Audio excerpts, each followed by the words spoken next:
La mâchoire supérieure de ces mastodontes est équipée de 4 rangées de dents. 2 sur le bord extérieur, comme nous, et 2 à l'intérieur. Et c'est grâce à ces dernières que ce reptile ingurgite ses repas. La photo de ce python mort électrocuté sur une clôture révèle dans le détail cette denture effrayante. Ces dents intérieures remplissent une tâche que les autres ne peuvent accomplir.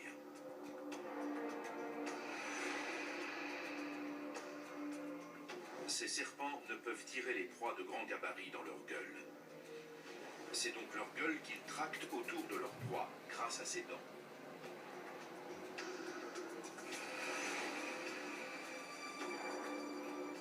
À mesure que le serpent engloutit sa proie, les 2 rangées de dents intérieures bougent séparément, progressant inexorablement autour de la victime.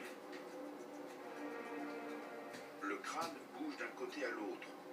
Les dents se fichent dans la proie et font avancer la tête du reptile. Et cette incroyable marche mortelle se répète plus d'une centaine de fois pour avaler la proie.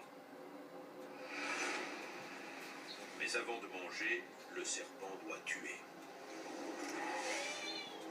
C'est pourquoi une autre petite merveille technologique sous-tend le fonctionnement de ces anneaux mortels.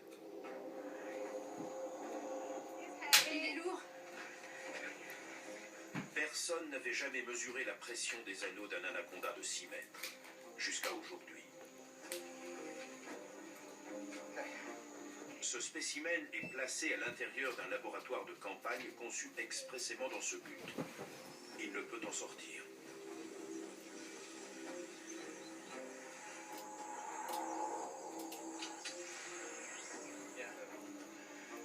Pour tuer une proie, quelle pression doit exercer ce reptile de 6 mètres? Le capteur est prêt, il ne reste plus qu'à le fixer sur l'animal. Les cabiais sont les plus gros rongeurs de la planète. Ils pèsent jusqu'à 45 kilos.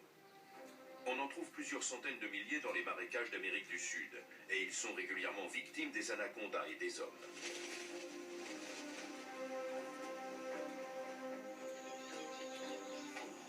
Un fermier des environs en apporte un pour les besoins de l'étude.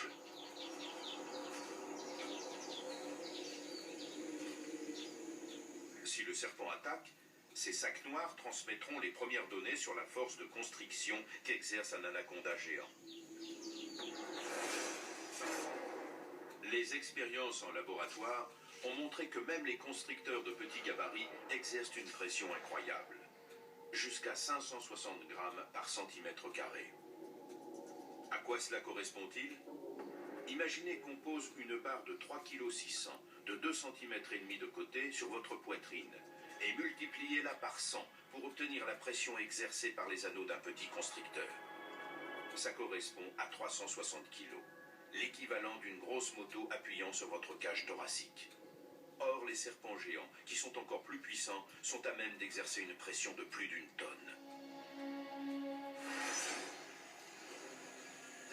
Le serpent va sûrement mordre la tête, s'enrouler autour de l'avant du corps et serrer. C'est ce que font habituellement les constricteurs. Les images d'un serpent en train de manger sont rares.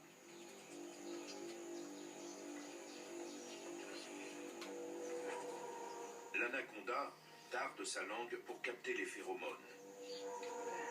C'est incroyable. Il sait que son repas n'est pas loin. Il s'apprête à passer à table.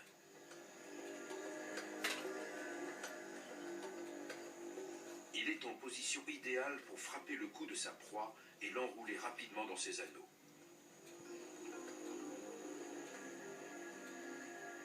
Mais sans raison apparente, il rebrousse chemin.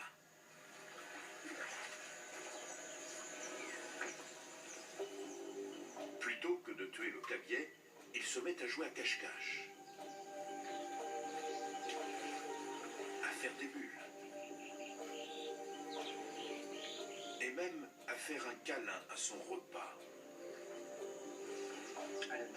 Je ne savais pas que les anacondas faisaient ça. Je n'ai encore jamais vu de serpent se cacher sous sa proie.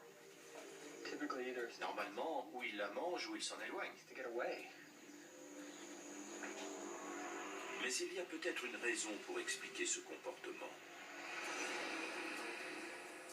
Les serpents géants à sang froid peuvent se passer de manger pendant plus d'1 an. Leur faible métabolisme consomme 7 à 10 fois moins d'énergie qu'un être humain. Les mammifères à sang chaud mangent souvent pour faire le plein de carburant et faire tourner le moteur. Les serpents géants, eux, peuvent mettre leur organisme en sommeil en réduisant la taille de leur estomac et de leurs intestins entre chaque repas. Cet anaconda a pris sa décision. Aujourd'hui, il ne mangera pas. Mais un exploitant agricole des environs a trouvé un cobaye de rechange. Cet anaconda est alerte et affamé. Le candidat idéal pour une expérience sans précédent. On fixe le capteur sur un repas de choix, un gros canard. Si le serpent enroule ses anneaux autour de la proie, les scientifiques pourront pour la première fois mesurer la constriction exercée par le reptile géant. Grâce à sa langue, celui-ci identifie aussitôt l'odeur du volatile. Il remet ses mâchoires en position. Se prépare-t-il à attaquer ?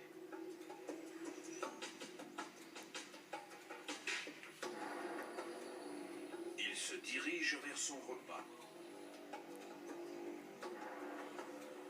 Pour la toute première fois, un serpent géant va faire la démonstration de la puissance de son étreinte.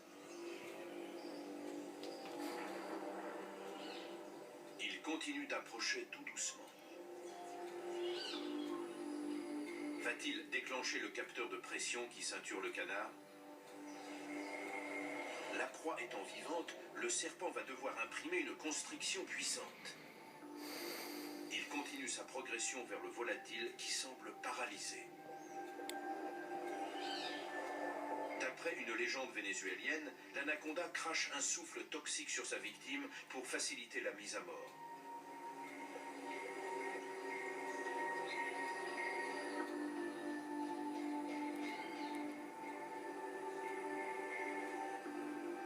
Le canard croit peut-être que se camoufler ou faire semblant d'être mort peut le protéger.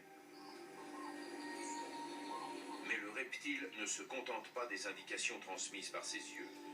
Il perçoit l'odeur et la température du corps du volatile. En contournant le canard, il se positionne pour frapper dans les meilleures conditions possibles.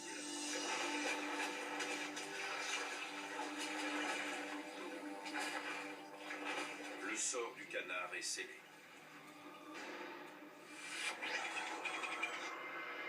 Décomposons le mouvement fulgurant image par image. Sur la première, l'anaconda attaque par derrière. Ainsi, sa tête ne risque rien et ses mâchoires peuvent saisir la proie. Moins d'une demi-seconde plus tard, il l'a attrapé et le premier anneau commence à enserrer le canard.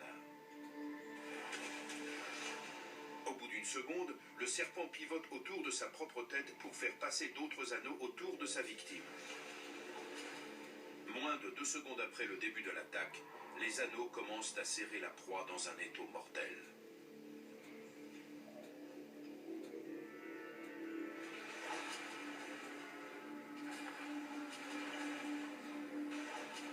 À la 5e seconde, un dernier anneau s'enroule autour de la poitrine du canard. À la 10e, la proie n'a plus aucune chance d'échapper à l'emprise mortelle du serpent.